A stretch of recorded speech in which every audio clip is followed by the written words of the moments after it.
Hi, this is Pratibha Dwivedi, Assistant Professor in RK College of Pharmacy. So today we are going to discuss about the topic that is microencapsulation. It is for D Pharm first year and the subject is pharmaceutics. So what is microencapsulation? जैसे कि इसका नाम indicate कर रहा है, micro means छोटे size, micro size, और encapsulation means किसी चीज में इनकैप्सुलेटेड होना. ठीक है, मीन्स जैसे सपोज कीजिए ये जो मिडिल में है, ये बीच में छोटा सा कोई भी मटेरियल है, कोई भी ड्रॉपलेट है, कुछ भी चीज़ मान लीजिए, और इसके बाहर एक कवरिंग है. वो कवरिंग क्या कर रही है? कोटिंग का काम कर रही है. तो ये जो बीच का मटेरियल है इसको कहते हैं कोर मटेरियल और बाहर वाले को कहते हैं कोटिंग मटेरियल. तो ये जो कोर मटेरियल है ये कोटिंग मटेरियल में इनकैप्सुलेटेड है और ये माइक्रो फॉर्म में है, इसीलिए इसको कहते हैं माइक्रो इनकैप्सुलेशन.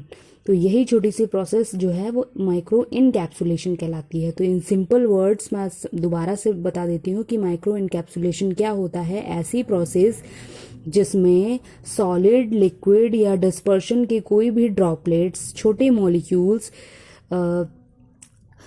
कोटेड होते हैं, एक थिन, बहुत पतली सी थिन फिल्म होती है, उससे कोटेड होते हैं, इनकैप्सुलेट होते हैं. उसी प्रोसेस को कहते हैं माइक्रो इनकैप्सुलेशन. अब ये जो माइक्रोस्कोपिक साइज होता है वो कितना होता है? 10 to 5000 माइक्रो. ठीक है, तो ये जनरल साइज की रेंज होती है. ये जैसे सिंबल डायग्राम से समझाया है, ये बीच का जो मटेरियल है ये कोर मटेरियल है और ये जो बाहर का मटेरियल है ये कोटिंग है, थिन कोटिंग है. तो ये जो अंदर का मटेरियल है जिसको कहते हैं कोर मटेरियल, मेन आपकी ड्रग होती है या एक्टिव कॉन्स्टिट्यूएंट होता है जो माइक्रोन साइज का होता है. और जो बाहर का मटेरियल होता है कोटिंग मटेरियल, ये आपकी फिल्म की कोटिंग होती है जो उसको प्रोटेक्ट भी करती है प्लस स्टेबिलिटी भी प्रोवाइड कराती है. ठीक है, तो ये तो हो गया जनरल माइक्रो इनकैप्सुलेशन. अब आता है आपका कोर मटेरियल.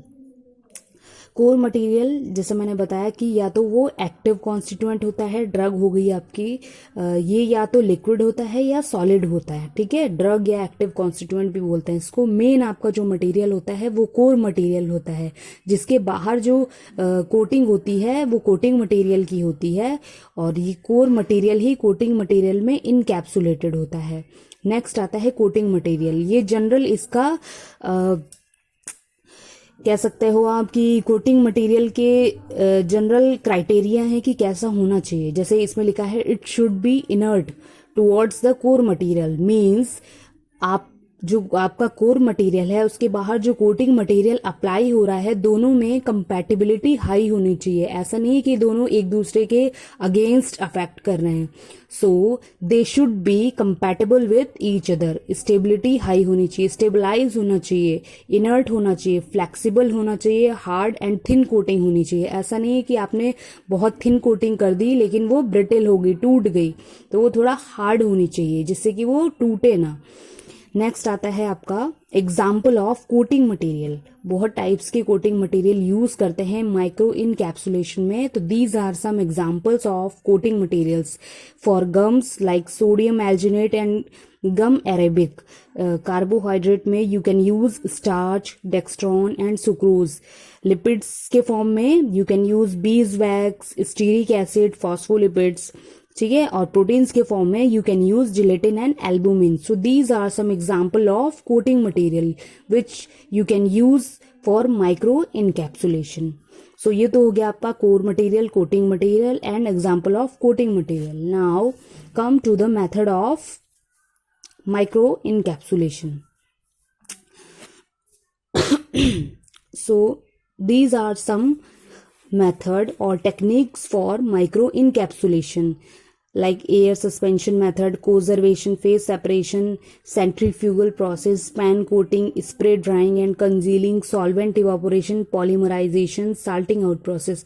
So ये कुछ methods हैं जो माइक्रो इनकैप्सुलेशन की टेक्निक बोल सकते हो आप कि माइक्रो इनकैप्सुलेशन की प्रोसेस को कैसे कैरी करते हैं. ये कुछ मेथड्स हैं. तो इसमें आज आपको बताऊंगी मैं कोजर्वेशन, फेज सेपरेशन. ये जो कोजर्वेशन फेज सेपरेशन है इसका छोटा सा प्रोसीजर है. एक्चुअली क्या है कि आपके एग्जाम में आता है कि माइक्रो एक क्वेश्चन आता ही आता है कि माइक्रो इनकैप्सुलेशन क्या होती है और कोई भी इसका आप टेक्निक समझाइए, डिस्क्राइब कीजिए।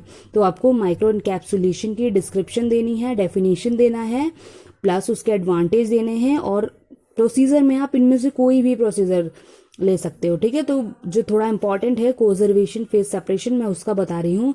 प्रोसीजर बहुत सिंपल सा है। कोर मटेरियल और कोटिंग मटेरियल को आप मिलाते हो और एक होमोजीनियस मिक्सचर बनाते हो, ठीक है। कोर मटेरियल जो आपका मेन एक्टिव इंग्रेडिएंट है, ड्रग है, और कोटिंग मटेरियल जिससे आप कोटिंग कर रहे हो, दोनों को मिक्सअप करते हैं, एक होमोजीनियस मिक्सचर बनाते हैं। देन उस मिक्सचर में आपका एक सॉल्वेंट, व्हीकल भी बोलते हैं जिसको, सॉल्वेंट, लिक्विड सॉल्वेंट होता है, वो मिक्स करते हो किसमें, जो आपने अबव मिक्सचर बनाया है। नेक्स्ट है आपका आफ्टर सम टाइम, देखोगे अब इसका नाम है coacervation phase separation, means phase separate होता है इसमें, ठीक है। कुछ टाइम बाद आप उसको एक जगह पे रख दोगे, देखोगे कि दोनों जो आपने मिक्सचर मिलाया है उसमें फेज सेपरेट हो रहा है, अलग अलग फेज सेपरेट हो रहा है। उसको आप क्या करोगे, फिल्टर करोगे। तो जो आपका फिल्टर पेपर में ऊपर जो फिल्ट्रेट मिलता है उसको ड्राई करते हैं, ठीक है।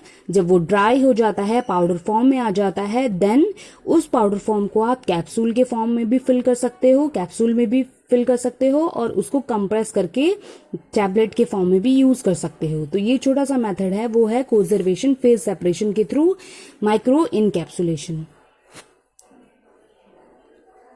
नेक्स्ट है एडवांटेज। कुछ इसके एडवांटेज हैं, जैसे कि ये टेस्ट मास्किंग के लिए बहुत इफेक्टिबल है, ठीक है, टेस्ट मास्क करता है। ऑब्वियसली इसके बाहर एक कोटिंग हो रही है तो टेस्ट मास्क करने में बहुत यूजफुल होता है। सेकंड है for separating the incompatible ingredients, incompatible ingredients के सेपरेशन में भी यूज होता है। सस्टेन्ड एक्शन, अब ये कोटिंग है इसके बाहर, एक चीज आप याद रखिए कि जिसके बाहर भी कोटिंग होती है वो सस्टेन्ड एक्शन देता है, मींस कंट्रोल्ड मैनर में धीरे धीरे डिलेड फॉर्म में एक्शन देता है। तो इसके बाहर भी कोटिंग है, इसीलिए सस्टेन्ड एक्शन दे रहा है। नेक्स्ट है to protect the drug from outer surface, coating है इसीलिए आपके ड्रग को प्रोटेक्ट भी करता है आउटर इन्वायरमेंटल कंडीशन से प्लस आउटर सरफेस से, ठीक है।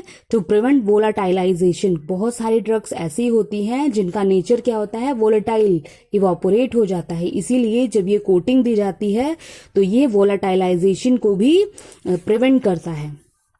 कुछ इसके डिसएडवांटेज भी हैं, जैसे ये एक्सपेंसिव है, बहुत महंगा है, इजीली ये लार्ज स्केल के लिए नहीं आप कर सकते, क्योंकि ये माइक्रो, पहली बात तो ये है कि ये माइक्रो फॉर्म में होना है, जो कि बहुत टिपिकल टेक्निक है, सब बहुत इजी वे में नहीं की जा सकती है।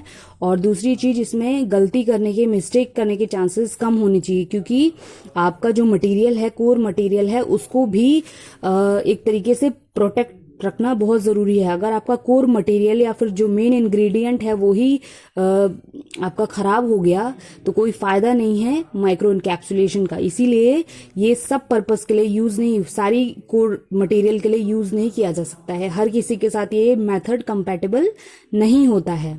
स्टेबिलिटी प्रॉब्लम्स बहुत कॉज करता है, क्योंकि ये छोटे साइज में आपको बनानी होती है, इसलिए काफी ज्यादा स्टेबिलिटी प्रॉब्लम्स आती है।